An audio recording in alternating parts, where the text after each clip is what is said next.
She tossed black trash bags at my feet like I was clutter. Amber, my daughter-in-law, smirked and said, "These should fit your stuff." By noon, the buyer's agent was inside measuring her dream nursery. By Friday, her Pinterest pantry was listed under fixtures to vacate. They thought I was just the widow in the guest room. Turns out I was the owner they never bothered to read the paperwork on. Wait, before we go any further, I gotta ask, where are you watching from? Drop it in the comments, and don't forget to subscribe. Saturday morning, suburban Denver. The sound of crinkling plastic was louder than expected. Maggie Sloan stood at the edge of the living room, still in her house slippers, watching Amber pull a roll of black trash bags from under the kitchen sink like she was handing out party favors. "These should fit your stuff," Amber said, tossing the first bag onto the hardwood floor with a careless flick. It landed near Maggie's feet with a dull slap. "We figured you probably don't have much." Ryan stood near the fridge, pretending to read something on his phone. He didn't say anything, didn't look up. His silence was a betrayal all its own. Maggie didn't bend down. She didn't touch the plastic. Instead, she tilted her head slightly and studied the way the sunlight hit the tile, how it cast clean, sharp lines across the floor she'd scrubbed 100 times. She focused on that, not the acid blooming quietly behind her ribs.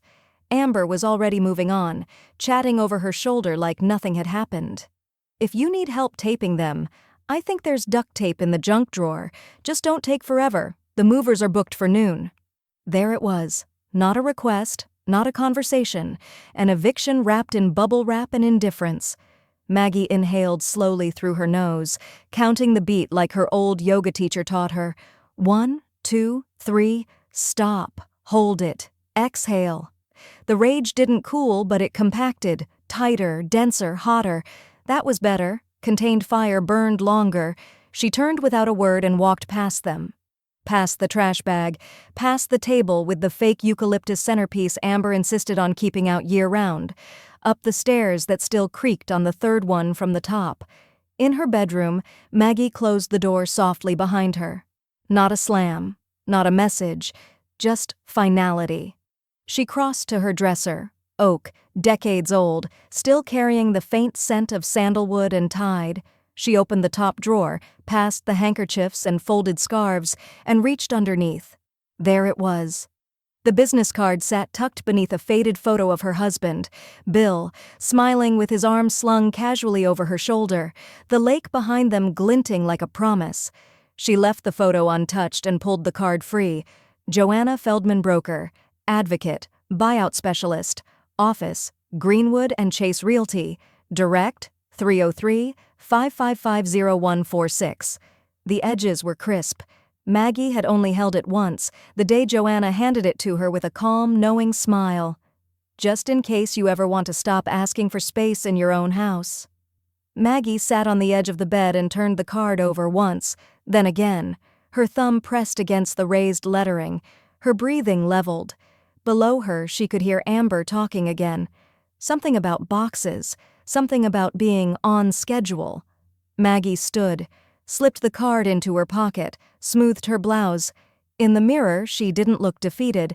She looked precise. At 10:17 a.m., she picked up her phone and dialed Joanna's number from memory. The line rang twice before connecting. "Joanna Feldman," the voice answered. "It's Maggie Sloan," she said. "Activate the sale." A beat of silence. Then Joanna replied, voice low and steady. "Understood. I'll send the contract confirmation to your email and alert the buyer." Maggie hung up. Downstairs, the front door opened, probably one of Amber's friends coming to help.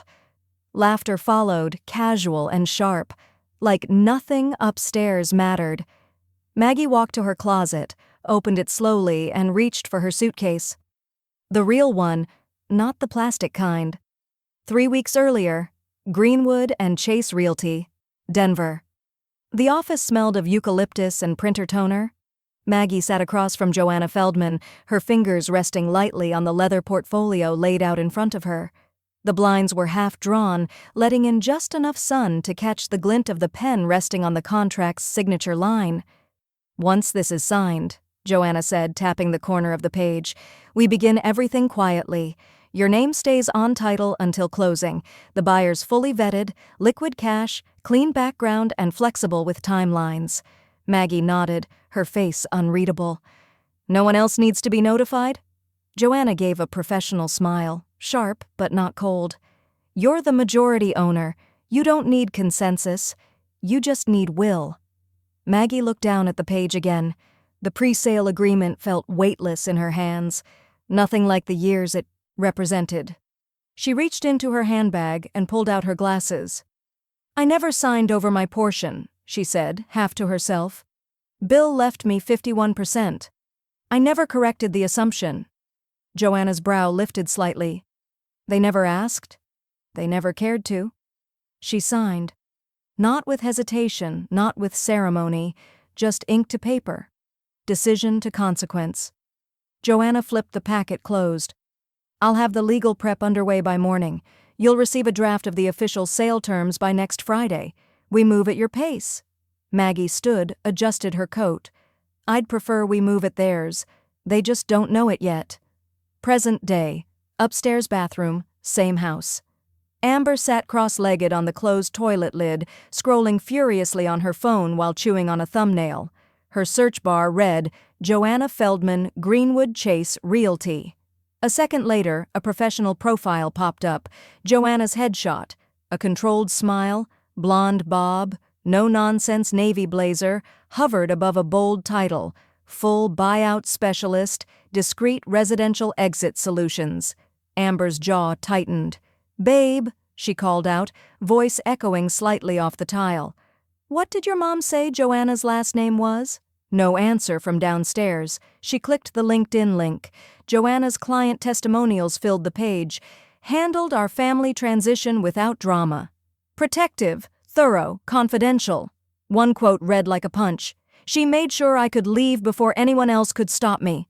Amber stood abruptly, nearly knocking her phone into the sink. She stepped into the hallway and yelled louder. Ryan, can you come up here? No response. Instead, she heard the faint creak of Maggie's door closing downstairs. Measured, final. Amber moved quickly to the top of the stairs, but her husband was gone from view. Probably in the garage, probably pretending this wasn't happening. She turned back to her phone, clicked on Joanna's About tab, scanned the paragraph twice, then a third time, and that's when her stomach sank. Because if Maggie had gone through Joanna, that meant contracts had already been drafted, buyers already briefed, legal momentum already in motion, and they hadn't seen any of it coming. Meanwhile, Maggie's bedroom. Maggie folded a scarf into her suitcase with the care of someone packing memories, not just items. She placed a slim leather file beneath her blouses. The pre-agreement, proof of sole title, property tax receipts, every detail notarized, duplicated, and backed up. There would be no disputes, no delays. Her phone buzzed on the dresser. Amber, calling. She let it ring out. Then she slipped the phone into airplane mode, zipped the suitcase halfway, and sat at the edge of the bed once more. Below, she heard a door slam, footsteps scrambling, a panicked voice calling Ryan's name with increasing speed. Maggie closed her eyes and breathed deep. Later. That day. Suburban Denver. Maggie heard the knock before it landed. It wasn't loud. It wasn't aggressive. Just 2 soft taps on her bedroom door. Cowardly. Uncertain. Ryan's version of confrontation. She didn't move right away. Let the silence stretch. Then, calmly, she stood and opened the door. He stood in the hallway, hands shoved in his hoodie pockets, eyes darting behind her like he expected someone else to do the talking. Amber wasn't with him. Hey, he said, can we talk for a sec? Maggie stepped aside. We're already doing that. He stepped in, looked around like he hadn't been in her room in months, which, of course, he hadn't. Amber said you're, selling? I am, Maggie replied, walking over to her desk. She opened the top drawer and pulled out a leather folio. Would you like to see the documents, or do you prefer guessing? Ryan gave a nervous chuckle. Come on, Mom. You wouldn't actually go through with this. This is just heat-of-the-moment stuff, right? She handed him the folder. Inside, the deed, showing her name as 51% owner. The pre-agreement with her signature.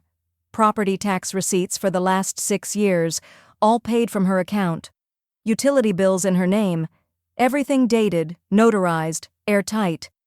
Ryan skimmed one page, then another. His face paled. Amber's voice came shrieking up the stairs. "You're doing this to us? After everything?" Maggie didn't raise her voice.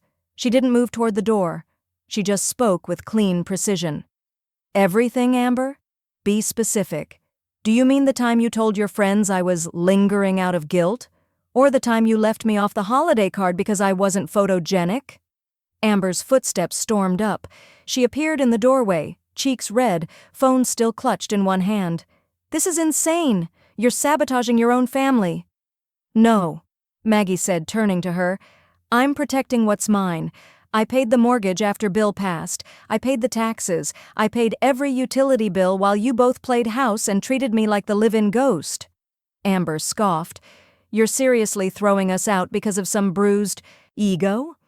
"You've confused silence for weakness," Maggie said. "That was your first mistake." Ryan set the folder on the dresser. His hands looked unsure of what to do.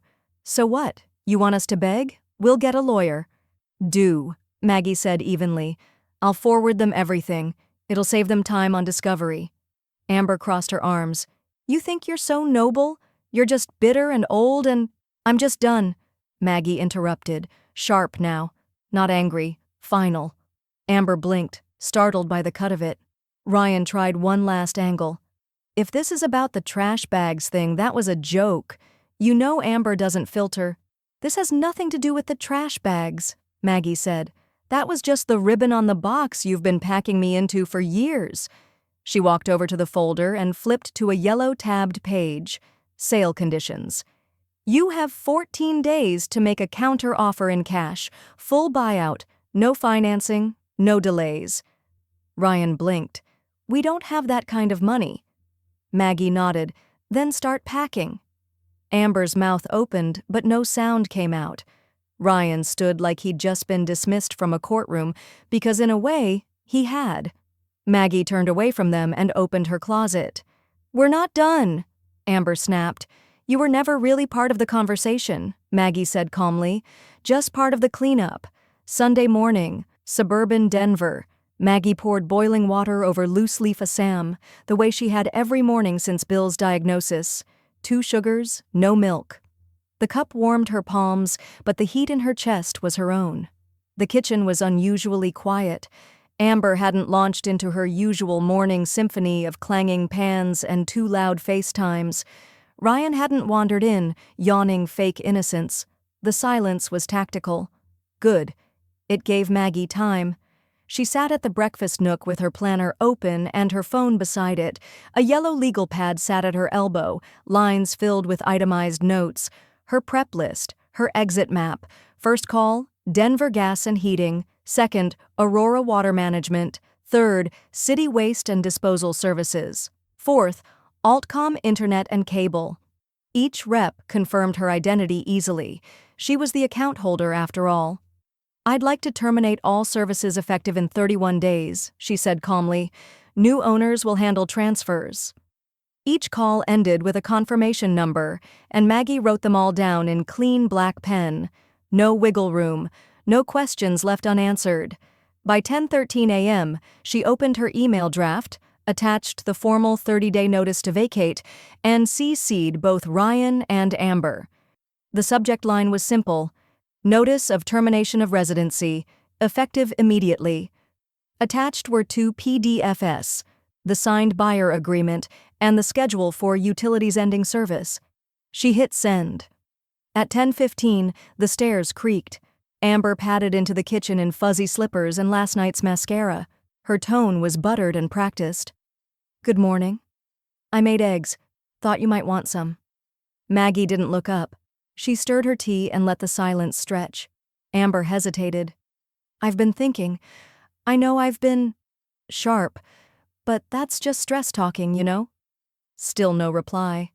"I mean, we all lost Bill. This house, it's a lot of memories. I get that, and maybe I was too pushy about moving forward, but it's just 'cause I care." Maggie finally looked at her. but not with malice. Just tired clarity. You care now? Amber's smile faltered. I've always cared. Maggie sipped her tea. That's not what the trash bags said. The comment landed like a slap. Amber blinked, then forced a chuckle. Okay, you're mad. I deserve that. But can we not go nuclear? Please? Before Maggie could reply, Ryan stepped in from the garage, still in yesterday's jeans. His voice was low, casual, almost apologetic. Mom, can we talk? She nodded toward the living room. They sat, him on the couch, her in the chair Bill once favored. The distance between them felt wider than the carpet. We got your email, he said. I figured. He leaned forward, elbows on knees. Look, I know we've been tense, but this doesn't have to go like this. We can figure something out. Maggie tilted her head slightly. Like what? I don't know. Maybe we put your name on the remodel loan, or start a co-ownership plan? Something with equity sharing. I'm not interested in patching drywall on a sinking ship. He blinked. She leaned back, calm, quiet, absolute. You have 14 days to make a full cash offer for the property. Otherwise, the contract proceeds as signed. Ryan rubbed his jaw. You're serious. Deadly. Amber walked in, arms folded. You'll throw us out? Like we're tenants? You are tenants, Maggie said. You just never read the fine print. Amber's face twisted. So that's it. You're choosing a stranger over your own family. No, Maggie replied. I'm choosing peace over performance. There was no shouting, no storming out, just the slow, heavy drip of realization settling over them. Ryan's voice dropped. You planned this. Maggie stood, collecting her cup. That's the difference between you and me. I don't mistake comfort for control. Tuesday, 10:30 a.m., Magnolia's Bistro, Greenwood Village. Maggie spotted Amber's attempt at reconciliation the moment she walked in. 2 mimosas already poured, a window table reserved with fresh tulips. Amber seated in a pastel sweater she only wore for public pity. Ryan beside her, stiff in a too-new button-down, eyes already half apologizing. The hostess gestured politely. Maggie nodded, walked herself over. Amber stood. You came. I wasn't sure you would. Maggie sat. You weren't sure about a lot of things. Amber smiled, tight. We just thought it'd be good to clear the air, start fresh. Brunch, Maggie said softly, scanning the laminated menu. The most public meal for the most private betrayals. Amber blinked. Ryan cleared his throat. A young waitress arrived, all freckles and optimism. Any coffee for the table? Black for me? Maggie said, folding her hands. No cream, no illusions. Amber ordered a second mimosa. Ryan asked for water. The small talk dribbled forward. Amber complimented Maggie's necklace. Ryan asked if she'd watched the Broncos game. They smiled too much, said too little, like actors pushing through a script no one rehearsed. 10 minutes in, Ryan raised his glass, half-hearted, limp at the wrist. To family, he said, voice barely above brunch jazz, and maybe starting over. Maggie didn't raise her cup. She looked at him with the calm of someone who'd sat through depositions nastier than any brunch could ever be. Amber leaned in, palms open. Look, we've made mistakes, all of us. I know I've said things that hurt you, but this family, it's still worth something, right? Maggie took a slow sip of coffee. Define worth. Amber smiled like it was a joke. We're trying, okay? We're here. Isn't that what matters? You're here now, Maggie said, but not when it mattered. Not when I was coughing blood in the laundry room, not when I spent 3 nights on the recliner because the guest room was too much of your style, not when you handed me trash bags and said they'd fit my life. Amber's smile fractured. Ryan tried to jump in. I'm not family, Maggie said, voice razor-thin and resolute. You made that clear. I'm an obligation, a placeholder, a retired woman who got too healthy to bury quietly. Amber's eyes welled, but not with remorse, just discomfort. Maggie reached into her purse and pulled out a crisp manila envelope. She laid it on the center of the table like a dealer laying down a trump card. Amber stared. "What is that?" "The signed offer," Maggie said. "Joanna filed it with the buyer yesterday. Title transfer is in motion. Closing date pending inspection. Your deadline to counter, still holding at 11 days. Ryan's mouth opened, closed. "You brought that to brunch?" "No," Maggie said, standing. "I brought it to a farce." The waitress returned with a tray of croissants, pausing mid-step as the tension curdled the air. Maggie placed a 20 on the table for her untouched coffee and turned. Amber called after her. "This isn't you! You're being spiteful, cruel!" Maggie looked over her shoulder. "Number, I'm being meticulous." Ryan stood halfway. "We can still talk." "You had years to talk," she said. "You used them to build a story where I didn't count." Amber's voice cracked. "We can fix this." "You don't fix broken trust," Maggie said, already walking away. "You replace it with boundaries." Thursday morning, suburban Denver. The doorbell rang at exactly 9 a.m. Maggie didn't move to answer it. She was already on the back porch, sitting in Bill's old teakwood chair with a cup of chamomile balanced on her knee. A soft breeze rustled the edge of her robe. The scent of wet earth and lilac drifted from the neighbor's hedge. Inside, the front door creaked open. Ryan's voice was muted, uncertain. Hey, can I help you?" A second voice answered, steady, businesslike. "Grant Milligan, here for the scheduled walkthrough." Maggie didn't have to see him to remember the file Joanna had forwarded. Civil engineer, real estate investor, Denver native, calm eyes, clean shoes. Amber's voice followed next, sharp and shrill. "No one told me you'd be inside the house today." "I was told this was the access window," Grant said calmly. The seller confirmed it, paperwork's in hand. A pause, shuffling, the sound of paper rustling against fingertips. "You can look around the garage, but the rest of the house is still lived in," Amber added, blocking the entryway. "It's not really presentable. Maybe you can come back later." Maggie sipped her tea and closed her eyes for just a moment. The breeze shifted. Somewhere down the block, a sprinkler started hissing. Joanna's voice rang next, firm, professional. "Amber, you're interfering with a legal inspection." Footsteps entered the foyer. Joanna continued. "Per the signed agreement, Grant has full access to all rooms. If there's an issue, we can document the resistance and delay the close. But your 30-day notice still stands." "I wasn't resisting," Amber said too fast. "I just thought we'd agreed on a heads up." Maggie smiled faintly. There had been no such agreement. Inside, Grant's voice was patient but unmoved. "I'll start in the kitchen." Footsteps moved deeper into the house. Amber's sandals slapped down the hall behind him. "Wait, you're not opening cabinets, are you?" Joanna again. "He's entitled to a full walkthrough. This isn't a courtesy, it's contractual." The front door closed with a soft thud. Maggie opened her eyes again. Through the dining room window, she caught a glimpse. Grant, in a blue button-down, clipboard in hand, inspecting the kitchen sink pipes while Amber hovered behind him, arms crossed like a petulant crossing guard. Ryan stood near the fridge, watching like a spectator at a trial he didn't understand. Grant turned down the hallway. Amber jumped in front of the door. "That's our room." Joanna, stepping in behind her, held up the contract like a badge. "No, Amber, that's part of the property, and you don't own it." Grant didn't raise his voice. He simply pointed to the page Joanna held. "This gives me full access."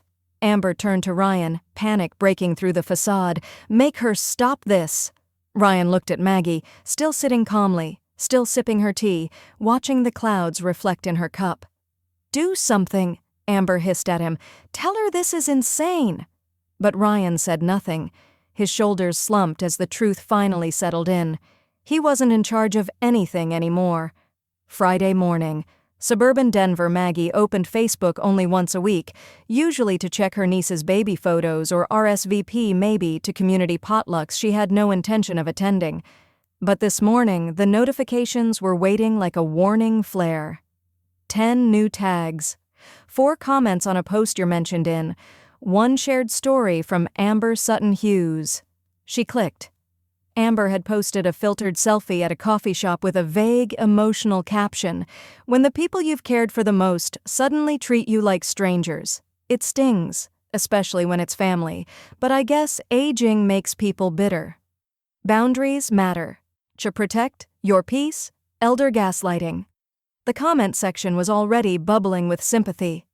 Sending hugs, girl. You don't deserve that.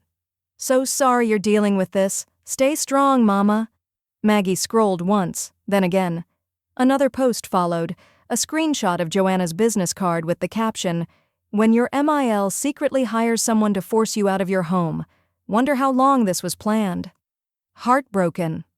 No tags, but no need. The implications were surgical. Maggie sighed and reached for her tea. Then slowly she opened the Notes app on her phone. Folder, documentation, subfolder, public manipulation, screenshot, saved. Next post, screenshot, saved. A comment from a distant cousin in Wisconsin, screenshot, saved. She sent all of it to herself with a time-stamped subject line, social media defamation, archive backup number 1. Just after noon, her phone buzzed again. Ryan. The text preview read, "Can we please talk? It's getting messy and people are asking questions." She didn't reply. An hour later, her email pinged. Subject, disappointed, from Aunt Claire. The message was short, clipped. "Heard what's going on. I don't understand how you could do this to your son. We raised you better than this. Call me." Maggie didn't call. Instead, she opened a pre-prepared folder titled Property Records, attached the notarized deed showing 51% ownership, added a PDF of the will, included redacted screenshots of Amber's trash bag comment thread from 6 months ago. She blind CC'd 23 relatives. The subject line was as clean as it was damning: "For your records, context and truth." By evening, 3 responses had come in. One was an apology from a cousin in Oregon. "Didn't realize everything was in your name. That changes a lot. Hope you're okay." Another, from a second cousin's wife. "Honestly, this makes sense now. They never contributed but always acted entitled." But the one that landed deepest came from her niece Hannah. "They've used you long enough, Aunt Mags. Let them swim without the lifeboat." Maggie sat back in her chair and let that settle. Later that night, Joanna called. Her tone was less formal than usual, but direct. "They've started posting about the house," she said. "A few photos of the property. Nothing technically illegal, but it's visibility I don't like." Maggie nodded slowly. "Damage control?" Joanna exhaled. "No need. The buyer's solid. But I'm flagging this because sometimes when people get this frantic, they turn stupid." Maggie turned to look at the hallway. Quiet now, but for how long? "You think they'll try to sabotage the inspection?" "I think Amber's the type to accidentally leave a faucet running or misplace a circuit panel," Joanna replied. "Just keep eyes on everything, and let me know if anything smells off, figuratively or otherwise." "I've already installed motion-activated cameras at the entry points," Maggie said. "Let them try." Joanna chuckled softly. "You're 5 moves ahead, as always." 3 would have been enough, Maggie replied, "but I've lived with them." Saturday afternoon, Aurora Community Center. The folding chairs were arranged in a soft circle, too symmetrical to be casual. Someone had brought lemon bars. Someone else had printed name tags. The smell of institutional coffee hovered in the air like a warning. Maggie arrived 10 minutes early. She took the seat closest to the window, back straight, purse zipped, a navy binder resting across her lap. She greeted no one. She didn't need to. She wasn't here for performance. Across the room, Aunt Claire flitted about like the de facto coordinator, adjusting chairs and smoothing tension. Ryan stood near the snacks, pretending to read the ingredients on a granola bar. Amber sat with red-rimmed eyes and a strategically soft cardigan, shoulders curled inward like a misunderstood teenager. A Kleenex box rested on the chair beside her, already half empty. "Thank you all for coming," Claire began, voice trembling with artificial warmth. "We just wanted to open a space for healing, for Grace." Amber jumped in like she'd been waiting to catch the mic. "I didn't ask for this," she said, already blinking tears into place. "But I'm grateful, because I feel like I've been painted as this monster, and I'm not." Maggie remained still. "I know I'm not perfect," Amber continued, voice wobbling, "but I loved that house, I loved this family, and when I said things, hurtful things, I was just overwhelmed. People lash out when they're scared." She paused, eyes darting toward Ryan. He gave a single nod, like a trained assistant cueing the next act. "I made mistakes," Amber whispered, folding the tissue in her lap, "but I never thought it would go this far." Silence lingered. That's when Maggie opened the binder.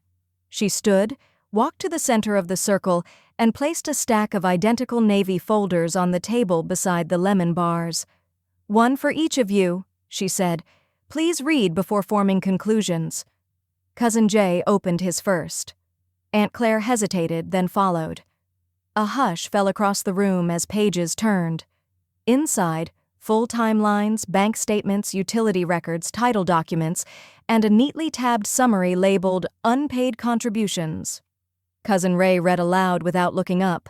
$73,400 in unpaid property taxes, gas, electric, and structural repairs, all covered solely by Margaret Sloan.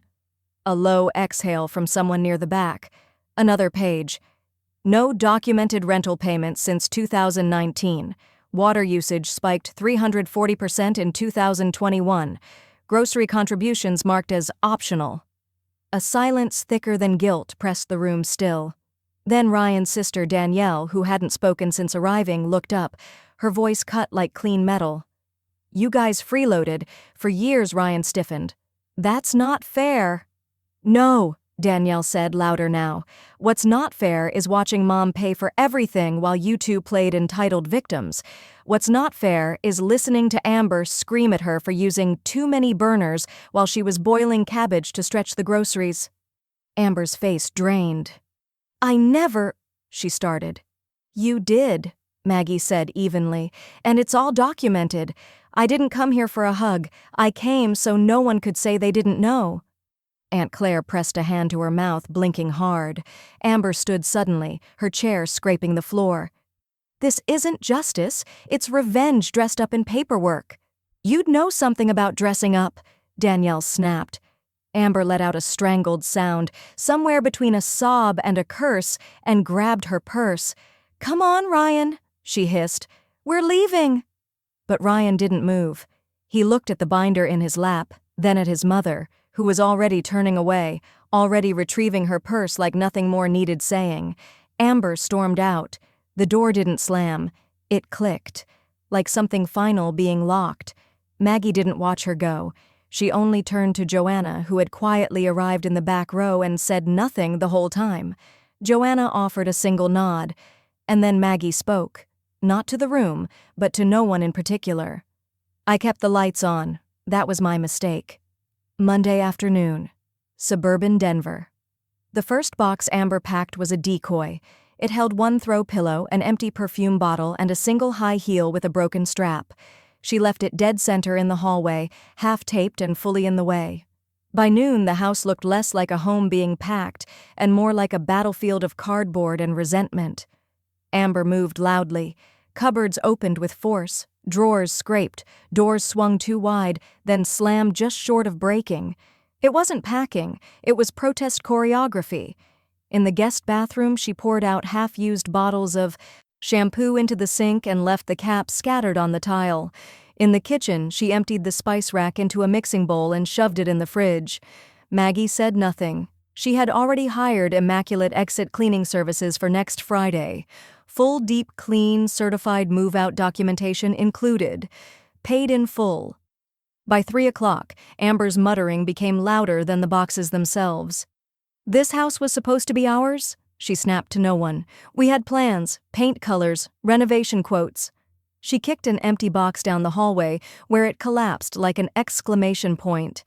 In the living room, Maggie sat at the dining table, reviewing a checklist printed in 12-point Cambria. She marked off another item. Keys accounted for. Garage, front, side gate. Her pen moved quietly, undisturbed. Just before 4, The doorbell rang. Amber, covered in sweat and passive aggression, groaned and waved a limp hand from the hallway. "Not it?" Maggie stood and opened the door. Grant Milligan stood there again, this time in jeans and a slate-gray jacket, a metal measuring tape looped at his belt. He gave a courteous nod.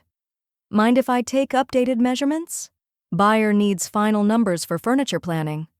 "Of course," Maggie said, stepping aside. "They're lucky to have you." Amber popped out from behind the staircase. "We're still packing." Grant didn't flinch. "I'll be out of the way." He walked in with quiet authority, clipboard tucked under one arm. Amber followed him room to room, arms crossed, offering unnecessary commentary. "I always thought this room would be a nursery," she said in the spare bedroom, "but I guess some people don't care about legacy." Grant measured the wall silently. Maggie stayed in the kitchen, flipping through a manila folder of inspection receipts. From the corner of her eye, she watched Grant measure the doorway to the master bedroom, jot something, then walk past the fireplace. Amber trailed him again. "You know," she said louder now, "this used to be our dream home." Maggie didn't look up. "Then you should have treated it like one." Amber stopped mid-step. For a moment, the room held nothing but the sound of Grant's tape recoiling. He glanced up once, caught Amber's glare, then looked to Maggie. "I'll have final numbers to Joanna by tomorrow. Thanks for the access." Maggie nodded. "And thank you for your patience." He smiled, brief and genuine. "You've made this very easy." As he left, he passed Amber without a word. She made no attempt to follow him. The door clicked closed. Maggie walked to the fridge and circled the date on the calendar. Closing. 7 days. Amber returned to the hallway, dragging another half-filled box behind her. Ryan still hadn't packed a thing. Wednesday, 11:58 p.m., suburban Denver. The knock wasn't subtle. It came hard and fast, 4 sharp bangs on her bedroom door, followed by Ryan's voice, louder than it had been in weeks. "Mom, open the damn door." Maggie blinked awake. Her bedside clock glowed red. 11:58. She sat up slowly, eyes adjusting to the dark. The banging resumed. "You don't get to do this without talking to me." She didn't answer. She reached instead for the folder beside the lamp, incident log, prepared statements, and flipped to the marked page. Then she dialed the non-emergency police number. "Yes," she said, calm but clear. "It's Margaret Sloan. I have a family member attempting entry at night. He's emotionally volatile and has been served a 30-day notice to vacate." The dispatcher didn't ask many questions. Her address was already flagged for civil transition. A unit would swing by in 20 minutes. When the patrol car pulled up, its headlights swept briefly across Maggie's rose bushes, still blooming in spite of the season. Ryan was on the front porch, pacing, still barefoot, still shouting. The officers stepped out quietly. One spoke to Ryan, the other walked over to Maggie, now waiting in a housecoat on the porch. "You're okay?" the younger one asked. "Yes. He didn't enter, just made himself heard." The officer nodded. "We'll log the visit. If he does it again, we can file an incident report with a no-contact clause. Just say the word." Maggie nodded. "This is me saying it." By morning, her lawyer had updated the lease documents, stripping all temporary resident privileges and adding a digital lock transition date. Amber and Ryan's names were now formally removed from every clause of tenant rights. Joanna confirmed receipt. Clean separation, no contest possible. Later that afternoon, Maggie sat in the sunroom with a cup of genmaisha and the blue folder of final sale prep. She'd already reviewed every page 3 times, but habits, once protective, die meticulously. A knock came, this one gentle. It was Grant again, this time with no clipboard, just a sealed envelope in one hand. "I know it's a little forward," he said, "but I own a small complex on Spear Boulevard, river-facing units, newer build, 1-bedroom corner apartment just opened." Up, Maggie raised an eyebrow. "I'm not offering charity," Grant added quickly. "Just gratitude for how clean you've made this process." She smiled, setting her tea aside. "I already bought something better." Grant's mouth quirked. "Should have figured." You're the kind that already has her umbrella open before the storm starts. Storm's over, she said. This is just runoff. He handed over the envelope anyway. My card's inside, just in case. After he left, Maggie opened it. The brochure was sleek, clean typography, muted earth tones, quiet places for people who liked quiet things. She admired the presentation and set it aside. That evening, the inspector returned to complete his final walkthrough. Maggie followed him from room to room, clipboard in hand. Minor scuffs on the baseboards, he muttered, running his finger along the hallway. Looks like someone dragged a box deliberately. In the guest room, he noted 2 broken blinds and a missing drawer knob. All documented, he said. Deductions will be minor, but they'll come out of the seller's payout. Maggie nodded once. Understood. As the inspector packed up, he paused. Most folks, they get sentimental. You don't seem the type. I am, she said. Just not about rot. He didn't press further. Monday, 9:42 a.m., Greenwood and Chase Realty. The conference room smelled faintly of lemon oil and ink.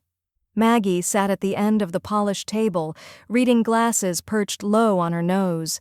The paperwork was stacked in neat towers, sign here, initial here, notarize there, a legal ballet, and Maggie moved through it with the grace of someone who'd filed motions more complex than this in her sleep.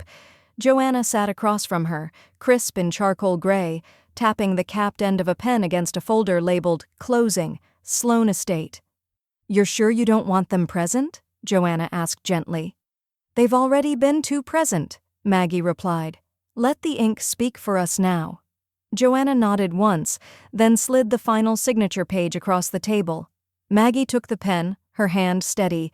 1 signature, 1 date, 1 line through 25 years of sacrifice. She set the pen down. Joanna flipped the folder closed, then opened her laptop. Wire transfers being finalized now. You should see it hit by end of day, probably within the hour. Maggie nodded and reached for her tea thermos, unscrewing the lid with patient rhythm. It's not the money. I know. It's the silence that follows it. Joanna smiled softly. You earned both. Ding. Joanna glanced at the monitor. There it is. Cleared. Check your phone. Maggie pulled out her phone and opened the banking app. 6 figures glowed against the screen. Clean, verified, complete. Her thumb hovered over it for a moment. No flutter, no adrenaline. Just a deep exhale she hadn't known she was holding. Joanna turned the monitor toward her. I've updated the digital title. Ryan and Amber's names are not listed, nor eligible for reinstatement. You are the sole executor. Retroactive and irrevocable. Maggie smiled. Like it should have been. When she stepped outside 20 minutes later, the air hit different. The sun was direct. No filter of blinds or blindsided loyalty. Cars hissed by. Somewhere, a dog barked. But the silence inside her head was what startled her most. It wasn't the kind of silence that followed slamming doors. It was the kind that follows closure. She walked across the small lot to her car, a soft breeze teasing the hem of her coat. Her phone buzzed. Joanna again, already efficient. Subject: Donation confirmed attachments. Wire confirmations. Rocky Mountain Hospice Fund. Willa Finch. Women's Scholarship. Maggie opened the PDFs and read them line by line. $50,000 to hospice, $25,000 to the scholarship fund she'd always admired but never had the freedom to support. No fanfare, just release. 8:15 p.m. Maggie's kitchen, last supper, alone. The kitchen was quiet now, properly quiet. No footsteps overhead, no tantrums disguised as tears, no one slamming the fridge as if cold air could punish.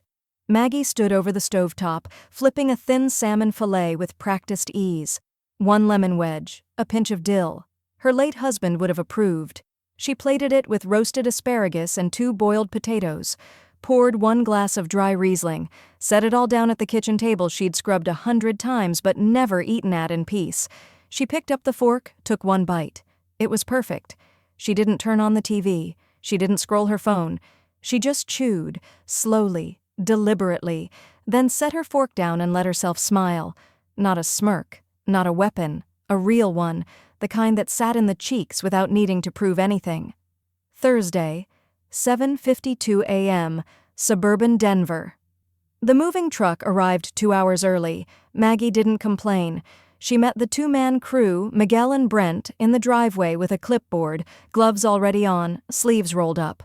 Her voice was calm, her instructions clear. Everything with yellow tape stays. Everything else, trash or donation. Document it all. They nodded, unfazed. They'd seen worse. Inside, Amber's wreckage sat where she'd left it, like a tantrum fossilized in cardboard. 3 mismatched dining chairs, a box of tangled cords, a broken curling iron tucked beside a half-used bottle of self-tanner.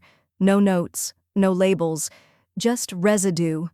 Brent raised an eyebrow at a pile of opened shoeboxes. "You want photos?" Maggie handed him her phone. "Geotag every room, timestamp the lot, email them to the address on the clipboard." She didn't hover. She trusted the process. By noon, the last box had been hauled out.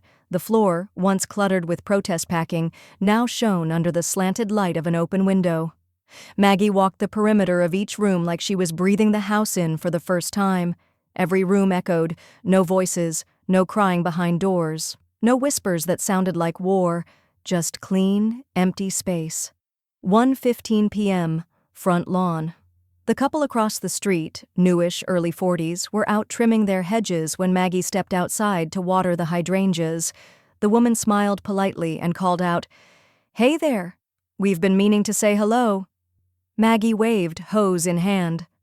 "Took me a while to reclaim the front porch." The man chuckled. "You the one who owned that place the whole time?" "I am." The woman leaned closer. "We always wondered. That couple, your kids." Maggie didn't answer right away. The man chimed in, half apologetic. "They yelled a lot. Slammed doors. Sometimes we thought they were squatters." Maggie laughed. Really laughed. Not bitter, not polite. A full-bodied sound that surprised even her. She put a hand on her chest like she had to catch it. The couple smiled, then excused themselves. Maggie waved them off and turned back to the hydrangeas, still grinning. Squatters. She might frame that. 6:45 p.m. Kitchen. The house was quieter than it had ever been. The kind of quiet you didn't just hear. You felt it under your skin, like clean linen or the last note of a symphony. Maggie stood in the kitchen and struck a match. She lit a lavender candle and placed it in the center of the island where Amber once insisted on keeping a decorative bowl filled with fake lemons. The scent bloomed gently, curling upward into the rafters. She walked through each room with a pad of sticky notes. She marked nothing. She just looked. This wasn't a wound anymore. It was a womb.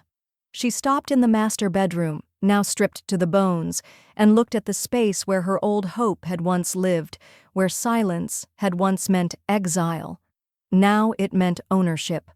Saturday, 10:04 a.m., Mountain View Pines Residences. The first thing Maggie noticed wasn't the view. It was the quiet. Not the forced hush of tension, but true silence. The kind that lived in well-insulated walls and well-earned peace. Her new apartment smelled faintly of pine and primer. The walls were painted a warm, unassuming gray, the kind that didn't need to beg for approval. Floor-to-ceiling windows framed the foothills like art, golden brush and slate ridges just beginning to green from spring melt. She walked in slowly, fingers trailing across the new countertops. No dents, no coffee rings, no ghost of other people's arguments, just space. Her name on the lease, her name on the mailbox, her name on the future. The movers finished quickly. Mostly books, framed photos, a few carefully packed canvases from a previous version of herself. Maggie tipped them in cash and waited until the door clicked closed before exhaling. She was home. Monday, 6:45 p.m.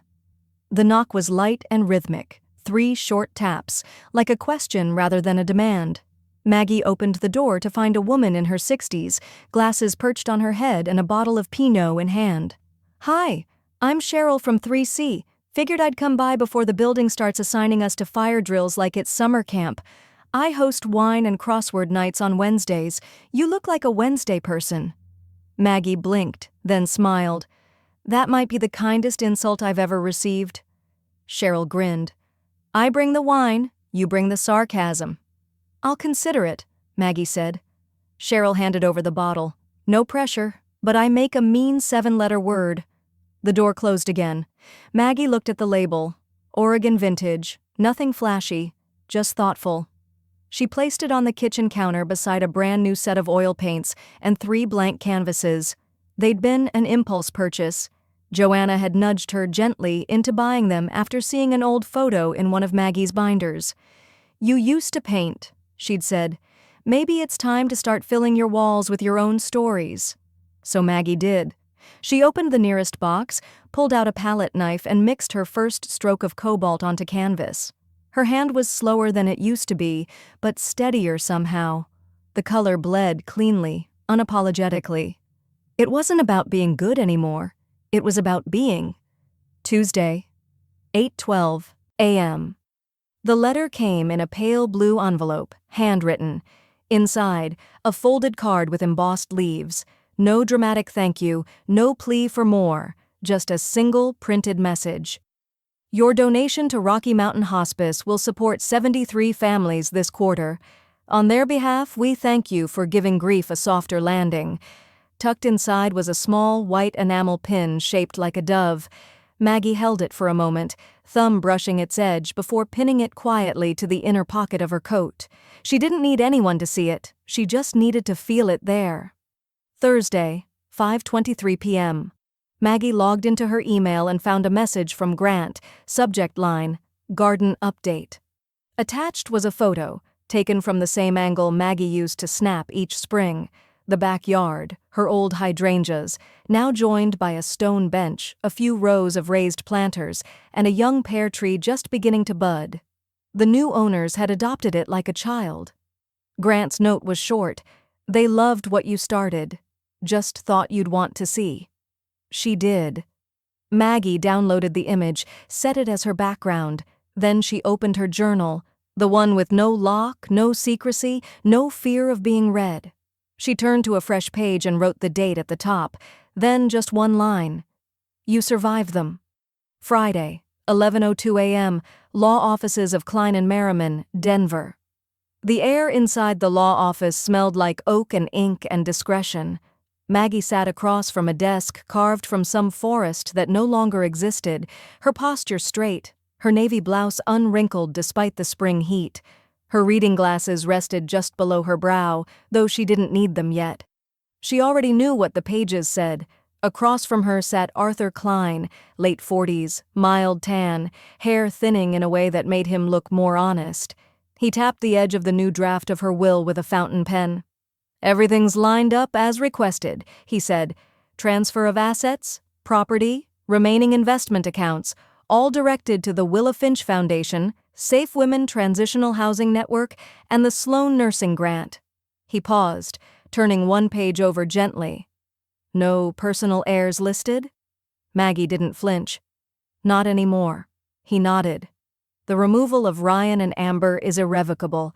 They cannot challenge this without exposing their own prior negligence. I counted on that. Arthur smiled.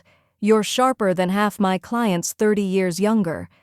I've lived around lawyers, she said, long enough to know where the knife should go. He chuckled softly, signing in the designated witness boxes. There's one more item. Something about a personal journal? Maggie reached into her tote and pulled out a leather-bound book, its spine softened by years of handling. A crimson ribbon hung from the middle, like a thread of unfinished thought. She placed it carefully on the desk. This gets delivered to my niece, Hannah. Only her. Upon my death, not before, and not a page earlier. Arthur examined it briefly but didn't open it. Instructions recorded and filed. The will was signed, dated, witnessed, notarized, final. Friday, 1:34 p.m., Joanna's office. Joanna slid the documents into a heavy steel case, double-locked and digitally cataloged. Everything stored under your estate file. she confirmed. "It will release automatically to the named contacts, including the journal."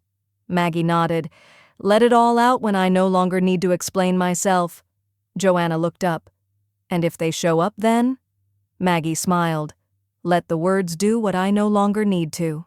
Friday, 7:11 p.m., Mountain View Pines, kitchen. Maggie stood at the kitchen counter, the sun slipping behind the mountains in slow motion. She placed a single beeswax candle in a stone dish at the center of the table. Not lavender this time, just unscented. Simple. No perfume, no projection, just flame. She struck the match, lit it, and watched it hold. This wasn't a memorial or a ritual, it was a closing. She sat down, pulled out her pen, and scrawled a final line in a second, smaller journal, the one without names, without dates. Then she stood, blew out the flame, and whispered to the smoke, "I don't owe silence anymore." Sunday, 9:16 a.m., Mountain View Pines, balcony. The morning air carried no bitterness, only sage and stone and the faintest note of pine from the ridge. Maggie sat wrapped in a soft gray shawl on her small balcony, ceramic mug warming both hands. The tea was orange pekoe today, strong, steady. She didn't need sweetener. She'd lived too long to soften the truth. The sky stretched wide in front of her, big and forgiving, the kind of view you couldn't argue with. She exhaled slowly, watching steam rise in the space between lip and mug, letting the silence settle into her bones. It was the good kind of silence, not the punished kind, not the ignored kind, just silence that held its own dignity. Her balcony planter, only half filled, held marigolds and a stubborn strand of rosemary she hadn't expected to survive the transfer. She reached to pluck a dead leaf and paused. A hummingbird landed at the far edge of the planter. Vibrant. Still. It hovered for a moment, then rested, tiny claws gripping ceramic as if it had always belonged there. Maggie smiled, quiet and whole. Amber had hated hummingbirds. "They're too fast, like bugs pretending to be pretty." Maggie had never agreed. She watched the bird now, its wings a shimmer of defiance. When it lifted off and vanished into the sky, Maggie stood and walked back inside. 10:42 a.m. Living room. She sat cross-legged on the floor, a large box open in front of her. Inside, photo albums, the heavy kind with sticky pages and crinkled corners. A time capsule of lives built in uneven layers. She flipped past weddings where the bride's smile was more performance than joy. Birthdays blurred by years and resentment. Thanksgiving tables set like stage props. She didn't linger. Halfway through the second album, she paused. Ryan's graduation photo. Amber in the hospital bed with their newborn before the entitlement set in. Maggie looked at them a long time. Then she pulled the two photos free. She folded them in half, neatly, respectfully, and slid them into a padded envelope labeled "to be discarded later." No rage, no drama, just subtraction. She turned the page. There was Bill, young, windblown, laughing at something off camera. She smiled and tapped the page once. "Still here?" she said aloud. "Even now." 3:08 p.m. Apartment interior. Her space was sparse but intentional. No shrine to pain, no altars to disappointment. Just clean wood floors, soft light, and choices she made without compromise. She'd bought a small walnut bookshelf the week before, now filled only halfway. Toni Morrison, Mary Oliver, 3 new sketchbooks, a candle in a tin marked Clarity. No clutter, no storage bins bursting with other people's messes. On her wall hung one painting, hers, a cobalt skyline layered over ochre earth, imperfect but fully her own. The place didn't echo, didn't haunt. It breathed. 6:41 p.m. Kitchen table. The day wound down without incident. No calls, no guilt masquerading as concern. No footsteps overhead or thin apologies through closed doors. Maggie poured one last cup of tea and set it on the table beside a fresh pad of paper. She didn't write tonight. She didn't need to. Instead, she looked around the apartment, the table, the painting, the hummingbird planter just visible through the glass. This wasn't a rebuild. It was a rebirth. And this time, no one got to vote. Final scene. Maggie's voice. Interior monologue. I was the only one who ever made this house a home. She reached up, flicked off the light, the edges of her silhouette blending into twilight, and the only one strong enough to leave it. Scene holds on her reflection in the dark window, still, unafraid. Fade to black.